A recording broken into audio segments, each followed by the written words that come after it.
I thought I was a failed soccer player. Really depressed about not making it as a footballer. Killed me for years. I didn't want to be here. England was my home. Everyone has these troubles. That's why there's no excuse. That's why I thought I was a failure, because other people can do it. I should have done it. Almost called it a day. I thought there was nothing else left. And now look at me. As soon as I was in the present, everything started to fucking change, bro. I'm so grateful that I didn't make it as a footballer. Everything happens for a reason. There's no magic formula. Put the work in, take some action, put your mind to it. People have the wrong drive and the wrong motivation. Taking risk is actually like a slight addiction for me now, bro. What about the story, man? Imagine telling your grandkids the story of what you've done and what you've accomplished and the struggles. It fucking works out, bro. That's how life is. Don't take the easy way out, because in the long run, it doesn't work out for you. People don't really give a shit what you're doing. You just be you and be your most organic self, and it's gonna be alright, because no one gives a fuck, bro. What's going on, guys? Bombr here from Bombr Sneakers. We just had a mad chat on the Betar Project. My boy Nick, man, he's levels on this stuff. He knows what he's doing. So make sure, give us a like, and also give us some feedback. What you reckon about the chat? Much love. Bombr Marshall, thank you for coming out here. Welcome to the space, my guy. I'm a space lad. This is hectic. I didn't expect this, because he come to the studio the other week and the photos don't do justice, bro. Congrats, man. It's been awesome. Appreciate it, man. I honestly thought your name was Bombr. It is. It is? It is, guys. Okay. Everyone talks about this. Yeah. No, I joke around. Johnny, isn't it? Or John? Like, growing up, Johnny. Yeah. But I joke around with everyone, because me and Nick had come up with this thing years ago when I started Bombr. Is that the more I say it, the more it'll be like an imprint in someone's brain. Yeah. And that conversation left, I'm like, what? That guy's name's Bombr? And then the next time they talk about me, it'll be hopefully to do with the brand. So it's like 7 points of contact. That's why I do it. It's legit an inside joke where I just tell people, nah, I legally changed my name to Bombr. And they're like, legit? I'm like, yeah, legit, bro. Trust.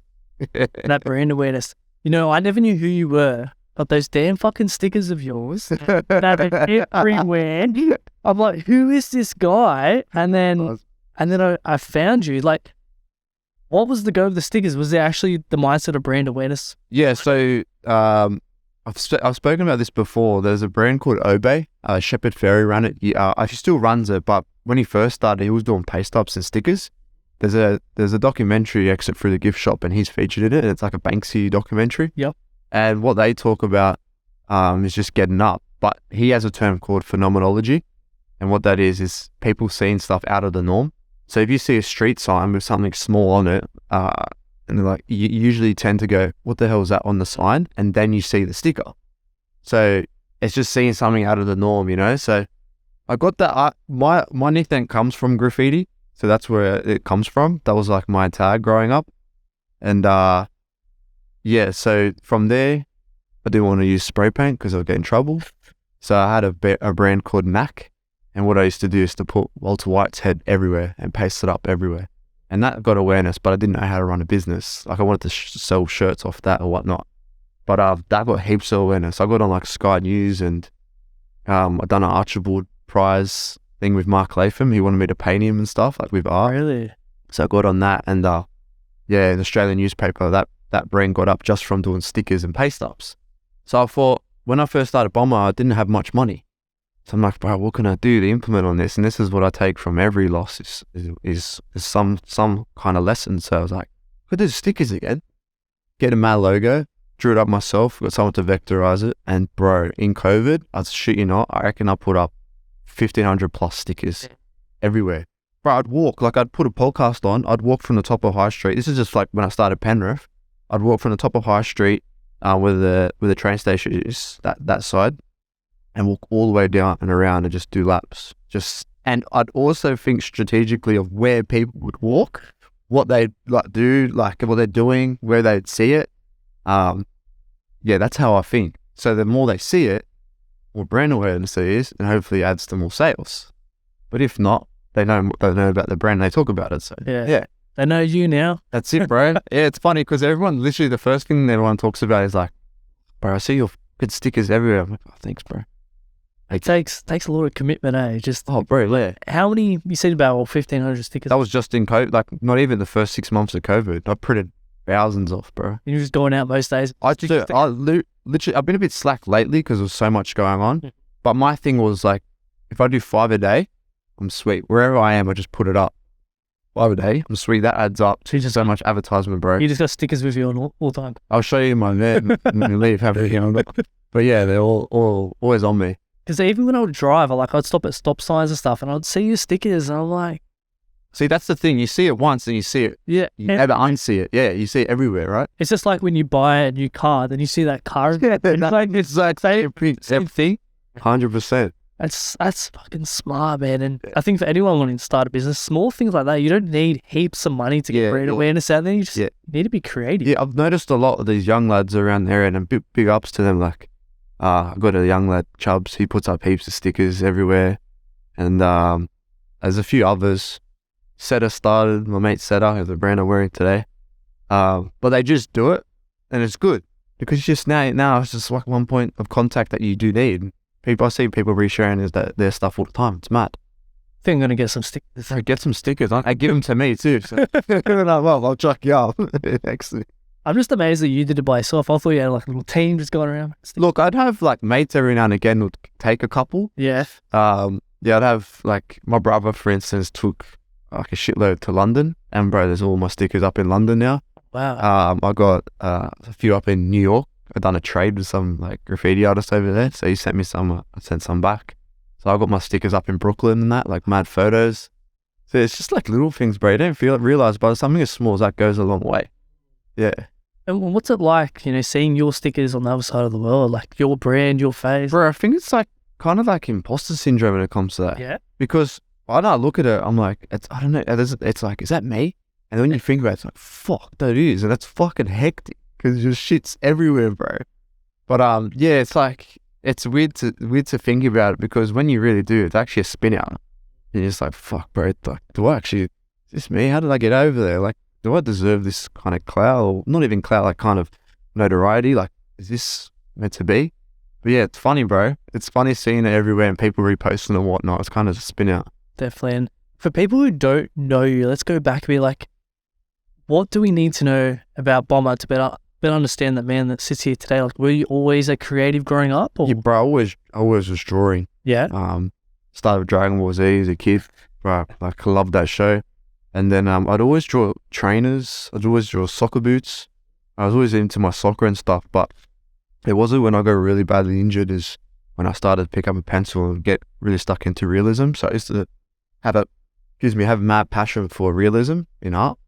So I just sketch portraits and that all the time while I was injured, And then from there, just all these other things just started coming in my life, like just looking at trying to like intertwine like all these things that I've already done to make something like graph, realism, whatever it was. Yeah, the shoes. Like, what can I really do in my creativity to explore what's true to me, And randomly, just how life works, bro. You don't realize where you're going. Just all adds up in the end. So this is where I'm at now, just customizing sneakers, and I love what I do. Crazy. And all this is all like come about in the last couple of years, like since COVID, wasn't it? Yeah, bro. I started just before COVID hit, and I wasn't really thinking of it. Like, I had a soccer academy that was making lots of money. I was grateful for that, and I had a good team around me. I had Lucy and Scotty Wheeler that literally helped me run that business and taught me everything about it. And then it just kind of I didn't have the passion for soccer anymore, and I was like, I want to start something else. And it was a mate of mine in England who gave me the idea years ago, Ryan. And yeah, bro, I just got a bag and cut it up and so you see if I sold it, and I literally sold trainers out of nowhere. Just started selling customs, and it was big ups to my friends at the time. Like, I don't hang out with these guys anymore, but these friends were like helping me get people to reshare it and everything, get some notice to the page, and then it just started making sales, bro. Yeah, so it was just a weird little thing how it came about. Just randomly done it. Just took off. So many people started these little ventures during COVID time. Like, for me, this podcast started during COVID. Oh yeah, mad. So I was playing semi-professional like rugby league, and it was like the goal was to play NRL. Yeah. And just like you, I kind of lost that passion and that drive to do it. Yep. And then I fell into podcasting, and I was like, this is this is my new like baby. Like, Yeah. I don't know where it's gonna take me or what direction I'm gonna go with it, but I just went full guns blazing. And as we see, we're sitting here in this studio today, and that's in 3 years. A lot can happen, and people underestimate how much they can achieve in such a short amount of time, and how much life can change in itself. Like we wouldn't have thought lockdowns would have happened, and then maybe people lost their jobs, and then they started a new business. Yeah. Like we had no clue that stuff was going to happen. And I think that's why you have to go through life, just living in the present moment and being open-minded to what changes may happen in your life. Because you wouldn't be where you were today if you weren't open-minded and weren't creative. You would have just maybe stayed in that soccer academy. I thought I was a failed soccer player all my life. Really? It wasn't until I got over it, and like you said, as soon as I was in the present, everything started to fucking change, bro. Because I was really depressed about not making it as a footballer. It killed me for years, and I thought I'd like let everyone down and all that shit, But like you said, bro, like as soon as you come back to the present and not think about the end goal, just chip away, fucking works. And look at you got now. We're literally joking about working in our parents' rooms when we first started. Like likewise, bro. Like, fucking mad. You got to start somewhere, eh? Exactly. Just do it. Just start. You mentioned you felt like you were a failed soccer player. Yeah. Why? Bro, because I literally put everything in. And growing up, everyone knew me around here as that soccer player, that was going to kill it. Every time I'd be in England, they'd think I'm at Man City or Arsenal and shit. It's like, bro, I'm grinding like from the bottom up. It was just like, I don't know, it might be me as a person, but my old man and my mum, like, God bless her soul, they put everything into me. Growing up, they drive, like, my old man would be working serious hours, bro, around the clock, and make sure you get back and drive me like an hour and a half to training. Like, just get it. And then doing that and all that stuff, bro, don't get me wrong, in a way, I was successful. Like, I played at some top tier teams as an apprentice. Even as a semi-pro, like yourself, I was still playing mad for mad teams in England. I don't know. There was a lot of things outside going on at the time, but still, there's no excuse for me. I don't know. I don't really give excuses. What was happening on the outside? I just had a lot of troubles at home, bro. There's a lot of shit going on, and yeah, it was that. It was just, I had 2 dislocated knees. I was trying to get back on. I had surgery, and I'm like, fuck, I'm gonna go hard again. And everyone has these troubles. That's why there's no excuse. That's why I thought I was a failure, because other people can do it. I should have done it. But then what snapped me out of that is going, no, bro, be in the present. Everything happens for a reason, right? And look at me now. Even my dad jokes about it. He goes, who would have thought, mate, you've made more money doing what you're doing now than you ever did playing soccer? And it's like, yeah, it's fucking true, bro. So yeah, it took me a while to get over that, but it's literally sitting there just in your own mind, bro, and dissecting it all and working it out and why. And being real fucking hard on yourself sometimes is a good thing, but also a burden. Like, you have to be constructive with that shit. Because, bro, I'll be literally talking out loud trying to work it out, and I would. And that's what I got good at. Even now, bro, like, I'm hard on myself, but I know when to, like, give myself some slack or whatnot. But yeah, bro, it was just that. But once I become more present with it all and realizing, look at now, look what's happening now. Look at all these great people you're meeting happen for a reason. So I'm so grateful that I didn't make it as a footballer. It is what it is. Hindsight's a beautiful. 100%, bro. And it's like, why was I even stressing all those times, You mentioned, you would sit there and analyze your own thoughts and what's going on. What were some of those hard questions that you had to ask yourself and find the answers within? Bro, I would be like really over the top. I'm like, bro, why are you acting like a bitch? Like, you can work it out. What can you do to sort this out? Why are you stressing? I used to, my good friend Scott Wheeler, who I mentioned before, got me into Stoicism. I had a book of the Daily Stoic that I used to get really involved in.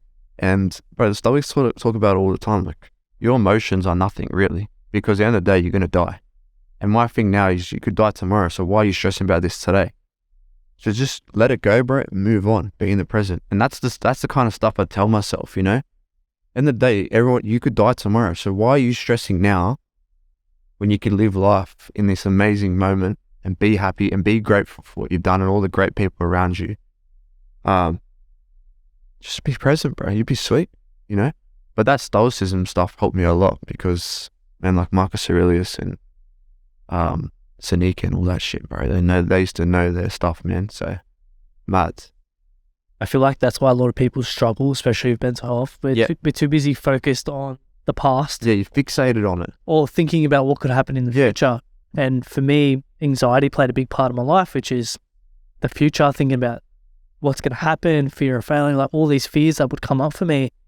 And once I realized, like, fuck, just live in the present moment, because the present moment is the present moment. This is all that's happening right now.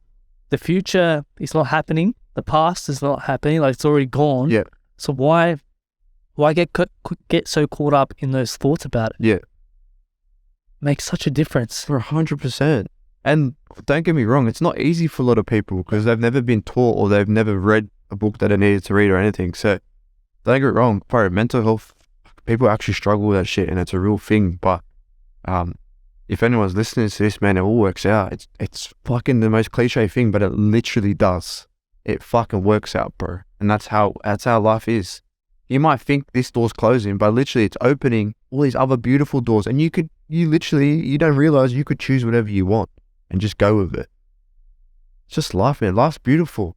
And the success is always in the journey, not at the end.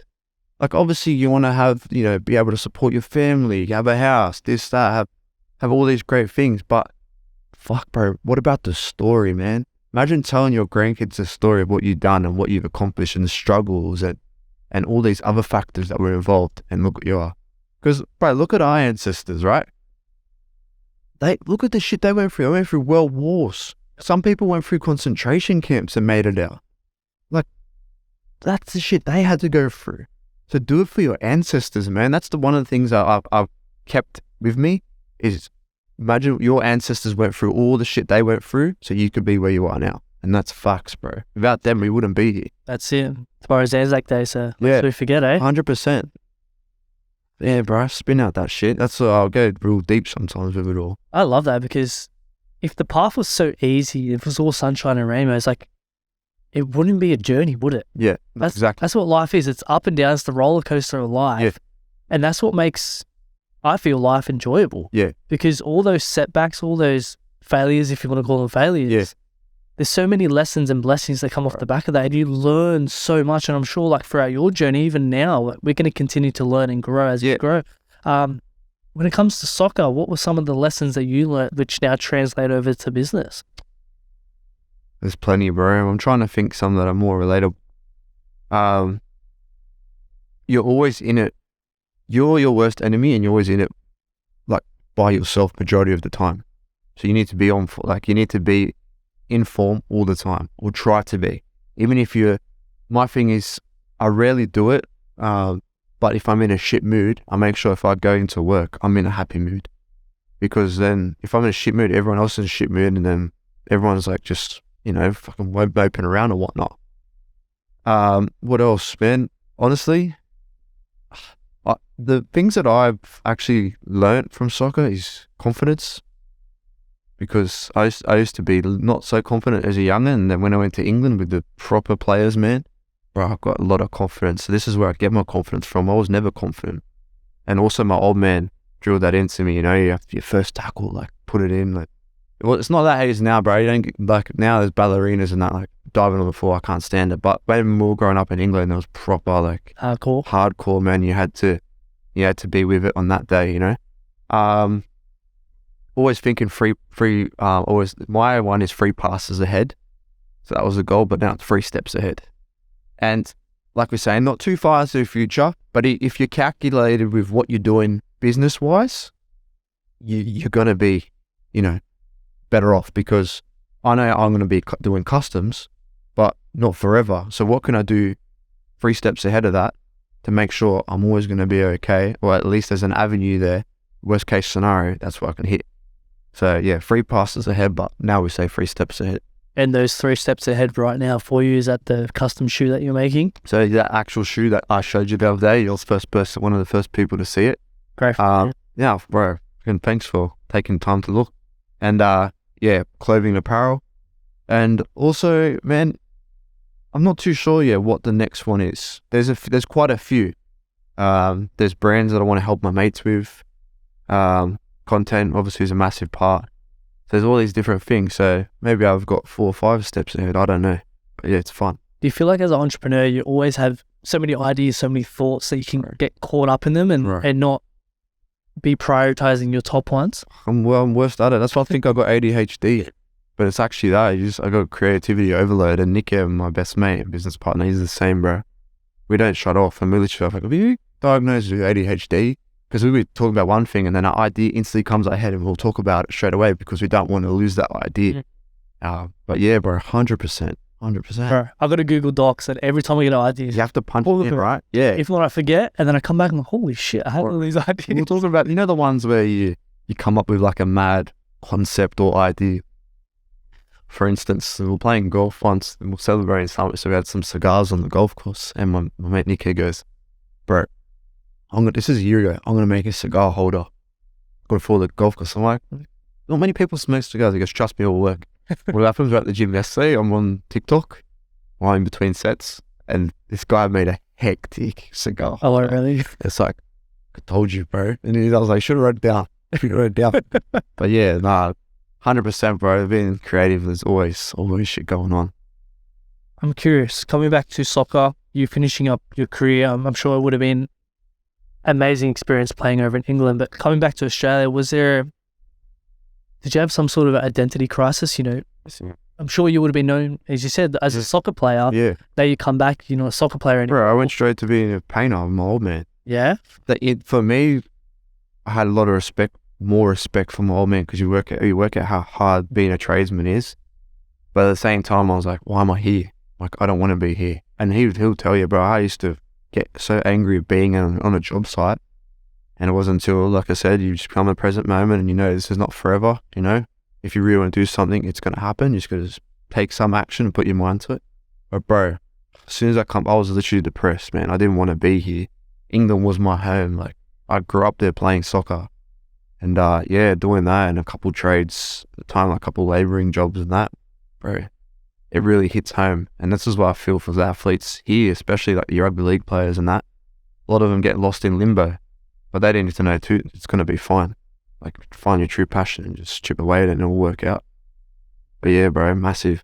That's why I love rugby league players now. They're more than just footy players. Yeah. They're starting their own businesses. They're doing other ventures because that sporting career of your life is only a small period. Exactly. There's so much more to life after that. And in the old days, players would finish up and their whole identity was wrapped up in being a rugby league player or athlete. They feel so lost. They don't know their place in this world. And that's why so many past athletes end up going down those dark paths, drugs, alcohol, sadly taking their own life, because they never had anything in place for when they finished up. And it's so awesome to see people like yourself, you're a creative, you come back, you started this thing, and other players doing this as well, because it's so important for players when they do wrap up to go into something else, because there is so much more to life. And for you, being a painter, running your academy, what made you take the big leap into going to Bombr Sneakers full-time and then 27 Project? Like, you could have stayed there, earned the, I wouldn't say easy money, but the safety money. Yeah. Instead of taking this leap and, in a way, taking a risk. Yeah, massive risk, bro. I knew I'm always, I don't know, bro. I don't want to sound cocky, but I know I'm going to be something. I know I have that in my soul, bro. And everyone used to joke around it when I was a kid, like, this kid's going to be something, So I always have it in my heart. And when I was saying I used to be depressed on the job sites, it was that was playing a big part in my head. I'm like, no, I'm going to be someone. I need to be someone.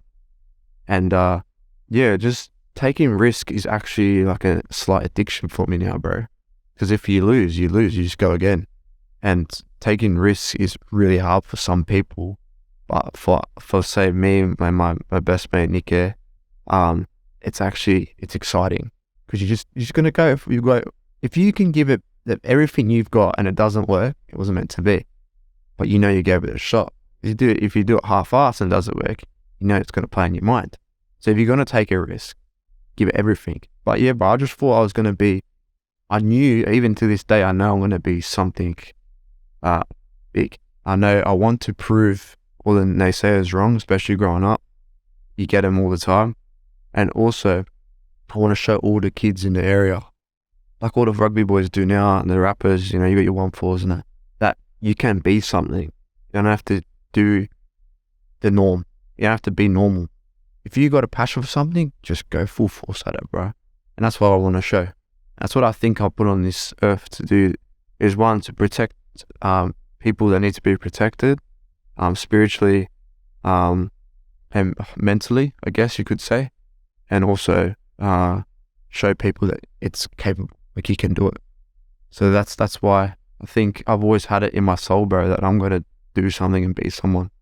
I love that. And the reason I ask, because right now in my life, I'm in limbo of I'm working full-time trades. I hate it. Like you go to the job site and depressed. I don't want to be here because I know there's so much more to me out there. And for me, it's like taking that leap of faith and taking the risk to go all in on the podcast, everything I'm doing. And I sit here and I'm like, I want to do it, but I make so many excuses. I've got a family to provide for. I need financial stability, all that kind of stuff. What's your advice for me?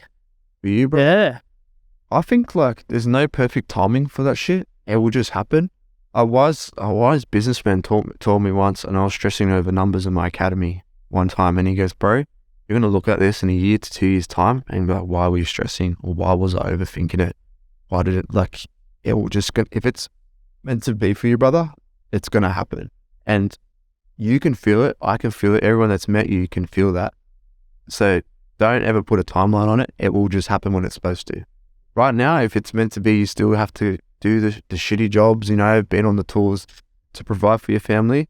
That's honor in itself, man, because you're still doing that and still doing what you love, man. And then out of nowhere, you won't even realize it. You go, oh, fuck. I don't have to wake up at 5:30 this morning to go to fucking city, you know, to fix up some shit. I'm doing what I love. And it's weird, bro. It just happens. Like, I didn't even put a time frame on it. I was driving to Camden every day and the weekends, then funding Bombr sneakers. That's how I started. That's how it worked. And then out of nowhere, Bombr sneakers was making enough money so I could just do that full time. Never put a time on it. It will just happen when it's supposed to be. It's already written, bro. Yeah. The Alchemist. It's written, bro. You know, Maktub. It's written. Just happens. That's it, bro. So you trust in the process. Trust in the path, man. A quick word from our sponsor, One Stop Pod. If you're looking to start a podcast, but you're sitting on the fence because you don't know where to start, or maybe you even already have your own podcast and you want to take it to the next level, One Stop Pod can help you from our high quality podcast studio, post-production services, and even podcast mentoring to ensure that you have your foundations, structures, and systems in place to ensure that your podcast can grow and blossom. This is honestly something that I wish I had when I first started my podcast, because when I dived in, I had no clue what I was doing. I had no guidance, no information. I was just like, okay, what do I do? With One Stop Pod, we got everything for you. All you have to do is focus on having the conversations that you want to have. If you're interested in finding out more about our services and our packages, feel free to check us out on Instagram at onestoppod_. Let's get back to the podcast. Talking about Bombr sneakers, man, this is fucking awesome, bro, what you do. Thanks, brother. You're the first person I've actually seen do it. Yep. I'm not a big shoe person myself, but I respect the time and effort and the work that goes into making those shoes, and, you know, being able to come out to the studio and see your work is fucking awesome, man. Thanks, bro. How long does it take to make a pair of shoes? Now it's an hour and a half, start to finish, cutting up bags of material, getting you perfect cuts. Cause I'm pretty I'm gonna perfect what I'm doing. Yeah. People are paying that amount of money for a pair of shoes. I try to do my best at it, and if they're not happy, I'll always start again. But that's rarely it happens. But yeah, about an hour to an hour and a half, bro. Cut and sew and stitch and glue. Sorry. How often do you sit there and you reflect on your first pair of shoes? Because I bet you, let's go shit. I've got them, and they're so bad. I wanted to frame them and make a thing, and I'm like, I made that. And I remember the first time I done it, I was so excited. And I kept them as a pair of LV Vans, and they're so bad, bro. But I kept them as a little thing to look at every now and again and remind myself how far I've come with that stuff. You have to, because we do get caught up in like where we're now or where we're trying to go, that we actually don't sit there and reflect on the past. And often I sit back and I reflect on my first couple of episodes of the podcast, and You're hard on yourself, eh? bro, Yeah. they're so shit. Yeah, bro. I remember my first one was like a 3-minute like intro thing. It took me over an hour to record. Yeah. Because I thought like it had to be perfect, and I kept stuttering and mumbling all that bullshit. And now I just rock up and have a conversation, and I can actually string a couple of sentences together. So I'm like, fuck, I've come a long way in a short period of time, but it's so awesome to go back and reflect, and anyone can do that. Yeah. And anyone can go and see how far I've come. Like, that's still up on the internet. Yeah. And I'm sure you got photos of your first sneakers or something like that. Like, people can see the whole journey, not just the now and all the good stuff that people put on social media. And that's what I love about talking to people like yourself, is that you're sharing the whole journey, the process. Yeah. It's not just, hey, I'm Bombr Sneakers, these are these awesome shoes. It's like, nah, this is where I come from. This is the whole journey to where I am now. Yeah. And this is where I'm planning to go. And it's exciting to see, and it's exciting to see people like yourself, especially from Western Sydney, bro. Like, there's a lot of stigma around people from Western Sydney, like, we're nobodies. Nick calls it some people call us the great unwashed or something. I'm like, it's a pretty good one. Yeah, people underestimate us, man. And there's a lot of great talent coming out of here, whether that be, the footy boys, people like yourself, you've got Ty, there's rappers, there's people from all different areas of life doing their own thing, and it's fucking awesome. It's that Rocky Balboa mentality, bro. Yeah. Like, come from nothing, make something happen. And Ty, like, he's the epitome of it, bro. Like, look at him. He honestly, bro, he still thinks he's not. Well, he doesn't think. I think he's got some kind of, like, he knows he's famous, but he wouldn't act like he is. Humble? He'll talk to everyone. He'll talk to the old guy at the bar just having a couple of pints. That's who he is. Stops for everyone. He'll go to Cassandra's in no shoes, which he's done with him before, and yeah, that's like, he's the main guy, the general, bro. He's done it. Like, look at him, and he's still killing it, bro. And he's sticking true to who he is. He never changed, because that's what he said to us the other day. He's been around a lot of people who have changed, and he's not hated for him, but it was kind of off him for doing that. And that's one thing he will never do. And he hasn't, bro. He's one of the biggest, if not the biggest name in the UFC the last few years. If you know Tai Tuivasa, if you watch UFC, you know Tai Tuivasa. It's just mad. He's doing big things, and he's someone I love to have in that chair, right? Bro, it will happen. It will happen. One day, man, I just want to talk to people that have maybe come from not the best backgrounds and fucking made something on themselves. Yeah. Man. It's so awesome to see that journey, and, this podcast is around mental health. But I believe how we crush that stigma is having these real and these open conversations and showing that, okay, Bomber's gone through this stuff, Ty's gone through this stuff, but they've come out the other side, and they haven't let a short-term emotion or a trauma or something make a long-term decision. Like, so many people get caught up in this depression, this anxiety, which is a short-term emotion. Yeah. And sadly, a lot of men, we lose 8 men a day. Yeah, it's fucked. Short-term emotion, they've made a long-term decision for 100%. Bro, there's nothing, that's something I'm not ready to talk about yet, because it's still like open wound for me. But the shit I went through as a kid, man, like the shit I've seen at home was no good, like my mum struggled with mental health and stuff too. And seeing that, bro, killed me. And speaking openly the stories to my mates, just sometimes to talk about it, I'm good now, because I had felt like I had to be strong for my siblings, my younger siblings. Are you the oldest? Yeah, I'm the oldest. But yeah, bro, like, fuck. The shit I've seen, my mother, was heavy, bro. But I knew that someone out there is going through something 1,000 times worse than what I am. So I need to just keep chipping away, because I'm not the only one. You should not feel sorry for myself, because some kid in some country is going through something 1,000 times worse than what I am. So that puts me in a bit of perspective, take that bird's eye view and look down at what's going on around the world. Someone's going through something a lot worse than what I am. And that's what put me back into, the positive state or whatnot, you can call it. Yeah. How did that impact you growing up and having to, I guess, look after your siblings? What else? Well, I had my old man too. Yeah, okay. My mum and dad split up, but my old man was trying to make money for us, bro. So he was always working. And he done his best. He still does to this day, bro. He's the Don. Everyone loves my old man. Shout out Geezer.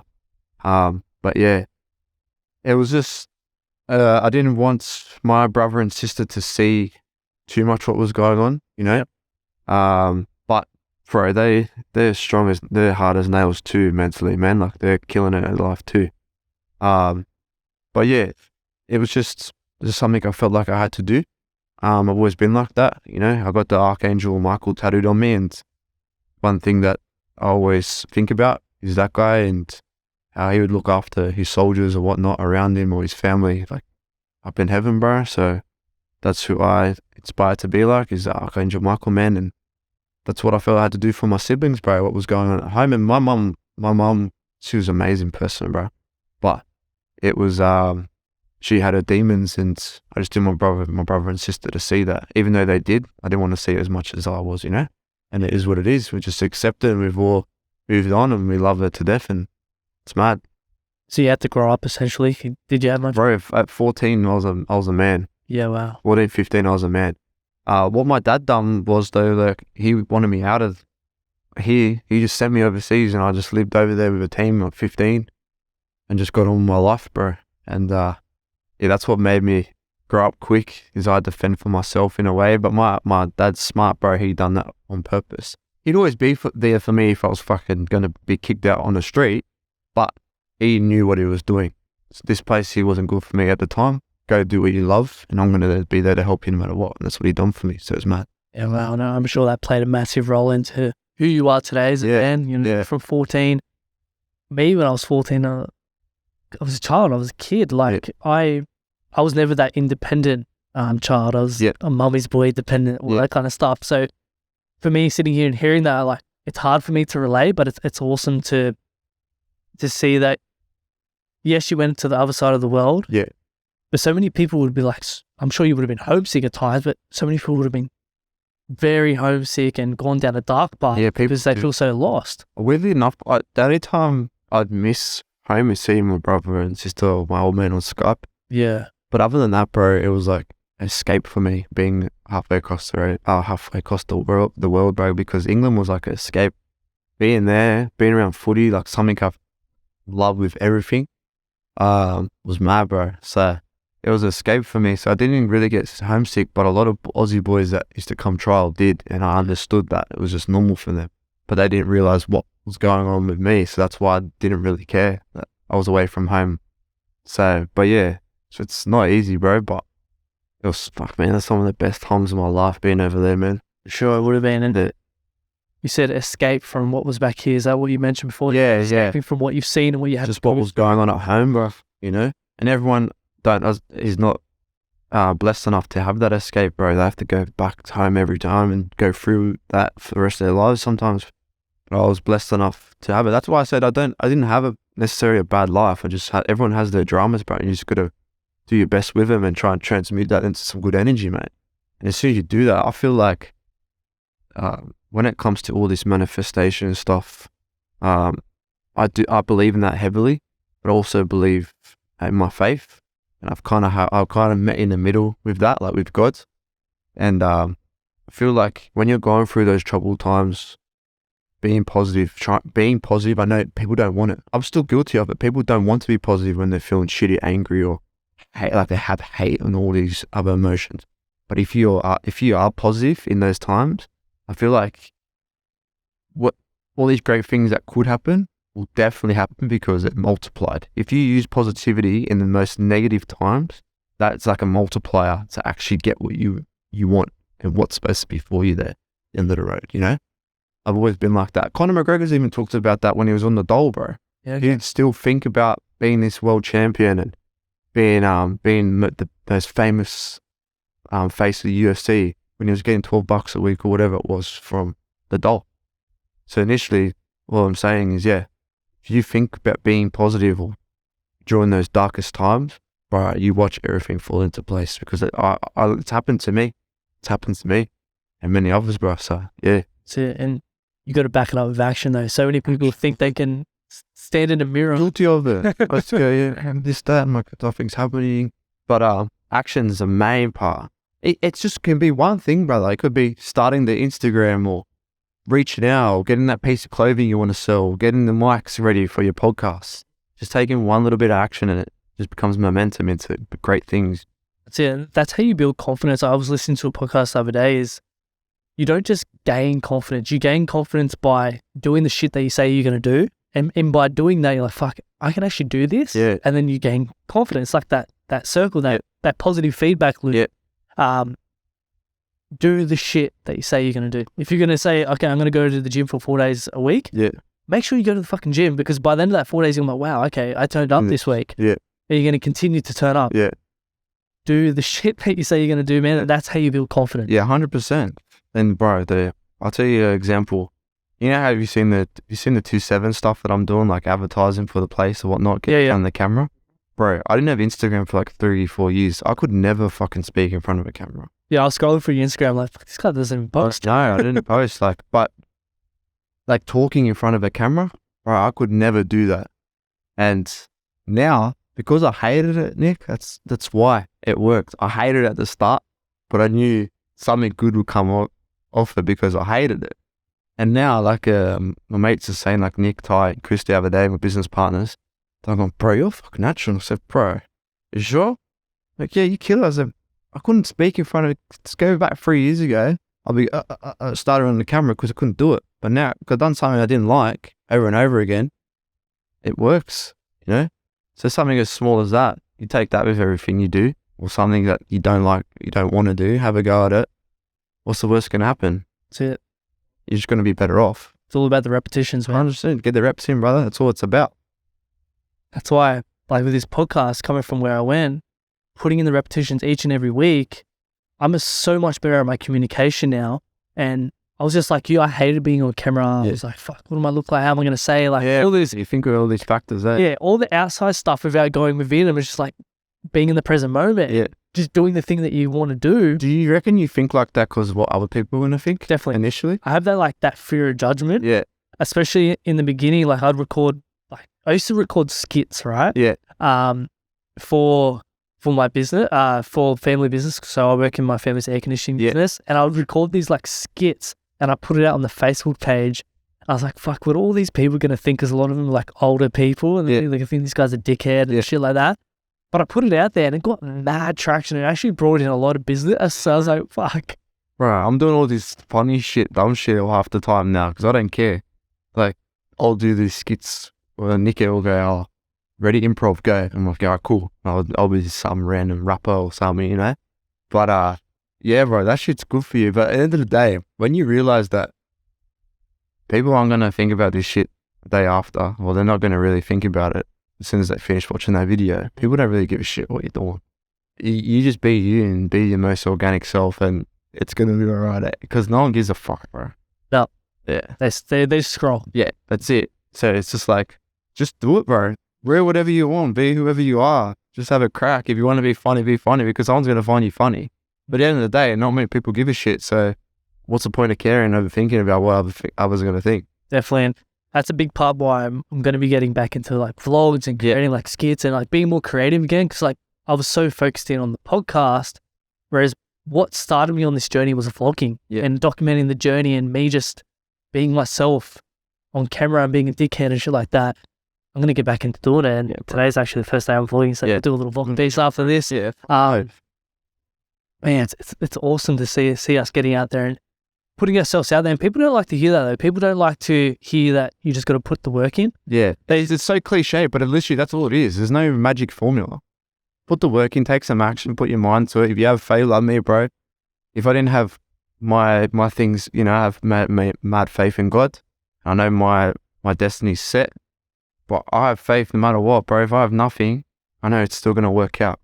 You know? You might have faith in the universe, which I still do as well, bro. I talk to the universe and all that rubbish, you know? I wouldn't call it rubbish, all that stuff. But yeah, action with thought, bro. You're going to be sweet, bro, and just chip away and put the work in. It's going to be all right. That's it, bro. I want to ask, what's your piece of advice for a young kid coming up in Western Sydney, wanting to make something of themselves? Yep. How do they stay on the path without going down the other path that a lot of kids go down? Yeah. Don't take the easy way out, bro, because there could be mad money there. You could be just wanting to do something, but it's the wrong thing. Don't take the easy way out, because in the long run, it doesn't work out for you if you want to take the easy way out. And that could be doing all the dodgy stuff that happens. But if you stick to something that you truly love and you don't think of the money at the start, the money will come. Don't think about the money. Just do what you love and genuinely give it everything you got, and it will work out. Because I've said this before to a few boys, when I start thinking about the money, I don't make the money. But I start thinking about why I'm doing it and why I love it, it comes, because that's when it's meant to be. But yeah, man, don't take the easier out. Just go full force of what you want to do, and it could be 2 years, 3 years, 10 years until it actually pops off. But it will. Just keep doing what you love. That's all, brother. How do you deal with imposter syndrome? Oh, I don't get it as often now, because it's funny. Like, I like flexing to my old man. Look how many views this has got, or look how many people have liked this, or the sales I've made. I think I deal with it with going back to my faith. God's put this in front of me because it's supposed to be here for me right now. So I don't have imposter syndrome as much anymore. I think it will happen eventually, like doing the content and stuff with Ty, like seeing the traction that it gets when Ty's in a video and I'm in a video with him. I'm like, fuck, am I supposed to be here? But yeah, bro, I'm just having that faith with my God, man, and it's meant to be for me. So why would I think any different? Now I'm grateful, and I'm just gonna roll with it because it's supposed to be for me here. Yeah, bro, that's what I do at the moment. I don't really have it anymore. I was at the time being a tradie, fucking hated life at the time, bro. I would never want to pick a paintbrush up again. My old man jokes around, he's like, "What are you doing, weekend? You want to do copper?" I said, "No, bro, no way." The only time I will do that is to punish myself, to go harder what I'm doing now. But yeah, bro, I just have mad faith. So at the moment, I'm sweet. So I'm grateful and thankful. What's going on? I love that. On the back of you saying you're grateful, what are 3 things you're grateful for today? Bro, grateful for my family. I'm grateful for my best friend, Nikki, and also right now, not even just doing my business, I'm just grateful for these people around me. Also grateful for my missus, bro. It is weirdly enough, being distracted, getting a little bit of clout and notice of what I'm doing, you get distracted way easily. And my missus now, man, I'll go home and she'll be so loving and caring for me, bro. And it's man, that in the way I get imposter syndrome with her. I feel like I don't deserve her, Why is that? Oh, bro, I don't know. Like, I think it might go down back to the mother thing. If I ever come back, if I'm ready to talk to you about it, I'll talk to you about it. But having that love from when he genuinely loves you is fucking mad, bro. It's insane. I can't explain it. But yeah, going home and always knowing I'm going to have that support no matter what is like, I wouldn't trade it for anything, bro. I'd rather have nothing and just go home to that every day and be like, yeah, sweet. I'm always going to be well off here. But yeah, shout out to Hills, bro. I respect that, bro, because there was a period in my life where I was so caught up in wanting to grow the podcast, business, that I pushed my relationship to the side because I thought that that's what I had to sacrifice. And I remember going to this men's event, it was a couples event actually, and the facilitator there goes, "Okay, guys, like as a couple, write down your goals." And here I am just writing down all my personal goals, bro. And he comes over and he goes, "Man, these are great, but what happens when you achieve them and you look back and no one's there? Yeah. What's going to happen then?" Yeah. I was like, that blew me away. I was like, it's home a bit, eh? Yeah. Because you feel like you're a bit selfish for doing it. But what's changed now for you with that? How you coping with that without being too selfish in your journey? What do you reckon changed? I feel like you still have to be selfish to a degree. Like, yeah, you have to be. If you want put in the extras in that, I can't go to this family event or whatever. But yeah. That's it. If you want to achieve something on a bigger scale, like there's always an element of sacrifice, whether that be in your relationships or whatever the case is.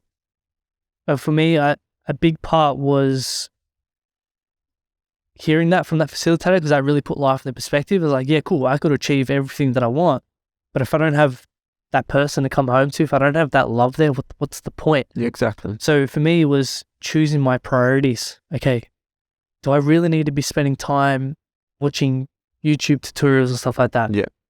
Maybe yes, but do I need to spend like 3-4 hours doing it? No.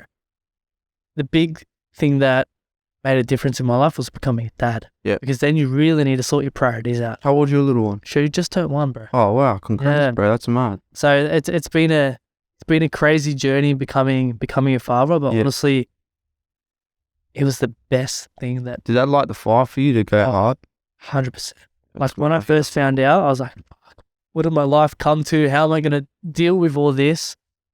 But off the back of that, man, you do not know true love until you hold your own flesh and blood. And I say this all the time, and when you eventually become a father yourself, you will feel that for yourself. It's a whole different level of love, just holding what you created, man. And she's amazing, man. She just lights up life, and everything that I do. That's awesome, man.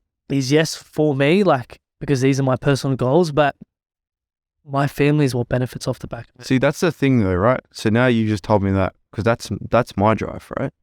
Only reason I want to be successful is to make sure I can look after my family and my missus. I don't want my old man to work ever again. I don't want my siblings to. Like, obviously I want them to do what they love. And if I can be the person that can help them do that, that's the drive. That's why I want to be successful. I couldn't give a shit about having the flashy cars and all that. I want to make sure they're happy and they're going to be okay. And so can be my grandkids and the rest of my bloodline. But bro, that drive, I'd rather see you win than me win. That's how I feel with everything. I've always been like that. I'd rather put in extras with you. My best mate Nico does it all the time. Every too much. But we're like that. That's why all these great things happen, is because there's times to be selfish, but at the same time, if I had to do 5 pairs of shoes today and you tell me, I'd love to have you a podcast, I'm here. I've got work to do, but I'd rather be here to help you. That's how I naturally am. But having your family and your little one, there's that fire, bro, that's always there, and you're doing it for them. There's nothing more powerful, bro, and I guarantee you'll be successful. That's exactly how it works, man. Because people have the wrong drive and the wrong motivation. And going back to us from Western Sydney, our motivation is 9 times out of 10 our family. And that's where we're at now. So, bro, we're all going to be sweet. We're all going to be sweet. That's it. Money can't buy happiness. No fucking way, man. No way.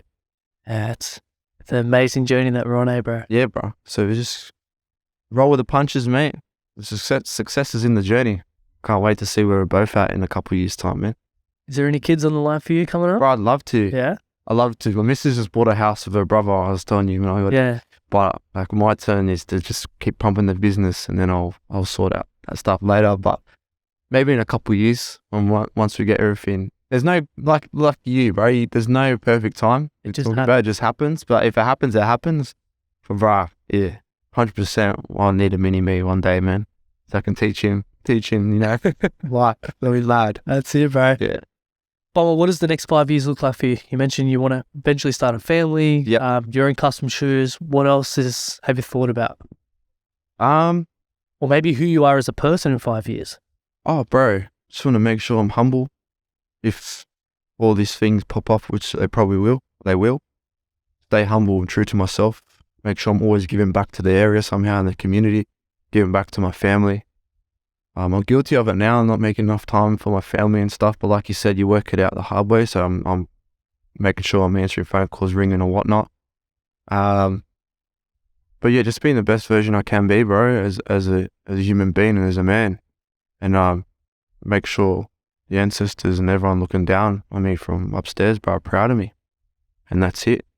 But yeah, business-wise, I want to be the biggest shoe company to ever come out of Western Sydney in Australia, bro. That'll be a mad story to tell. And this is what I'm saying to people who struggle, bro. Like, if you're struggling with mental health and that, imagine the story you can tell if you get out of it right now. Imagine the fucking story, bro. Imagine telling your grandkids, man, I almost called it a day. I thought there was nothing else left. And now look at me. This is why I got this, because I just stepped out of it and gave it everything I could. And even when you think you have gave it everything, you haven't. Go again. And that story, man, imagine telling that story to my bloodline eventually, bro, of what's happened and what I've done for them. That's mad, and that's the drive, bro. So yeah, next 5 years, I want to be the biggest brand or even shoe company to come out of Australia around Western Sydney. That's the goal. I feel it, bro. You speak with conviction, man, and the work that you're putting in, the brand that you're building, it's gonna happen. You will be the biggest shoe brand to come out of Australia, man. as we spoke about before, you know, you showing me that custom shoe, and for me, not even being a shoe guy, I felt the quality in that shoe. So that's fucking amazing. Means a lot, bro. Thank you, man. Much love. Well, we have a closing tradition on the podcast where the previous guest leaves a question for the following guest without knowing who it is. The question for you is, if you could only have one guiding principle to use for the rest of your life, what would it be? Fuck, that's a good one. Who done that? Can't tell you, bro. Oh, shit. I want to give them props, bro. Can you give me again? Run me again? I'm going to drink of water here and get ready for this one. If you could only have one guiding principle to use for the rest of your life, what would it be? Be honest and true to yourself, no matter what. I guess that's it, bro. Because like I said, there's all these easy ways out and you could just, you know, take an easy way out. I could do all the dodgy stuff and come out by being honest and true to myself.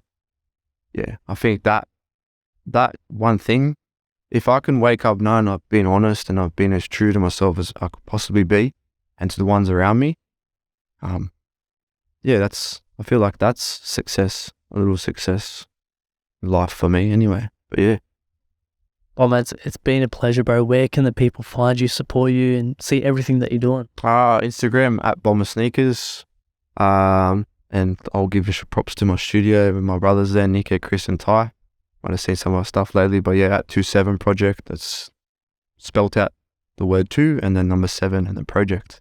But you'll catch some stuff coming out of there soon, bro. Keen on that. My guy. All right, thank you so much, bro. What a space. And congrats on everything, bro. Appreciate it.